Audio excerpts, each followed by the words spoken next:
Welcome to Man Does Tech, where I solve the problems you didn't even know you had. In this video, I will explain how to connect Figma frames.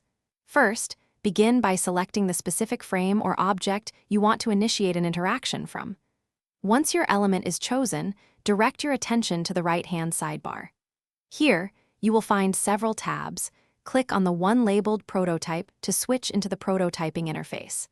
This mode is essential for defining user flows and interactions within your design.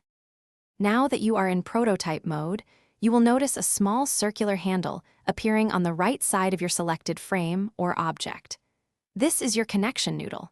Simply click and hold this noodle, then drag your mouse over to the frame you want to connect to.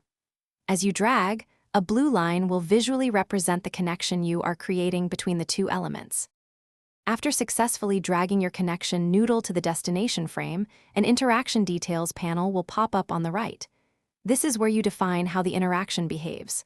First, select a trigger, such as on click for a tap or on drag for a swipe. Next, choose an action like navigate to for a new screen or open overlay for a pop-up. Finally, pick an animation style, perhaps Smart Animate for smooth transitions. With your connections established and interaction details set, it is time to test your prototype. Locate the present button, which looks like a play icon, in the top right corner of your Figma interface and click it. This will open your prototype in presentation view. Interact with your design as a user would, checking that all your connections and animations work perfectly. If anything needs tweaking, simply return to the editor and make your adjustments. Thanks for watching. If you found this helpful, don't forget to like and subscribe.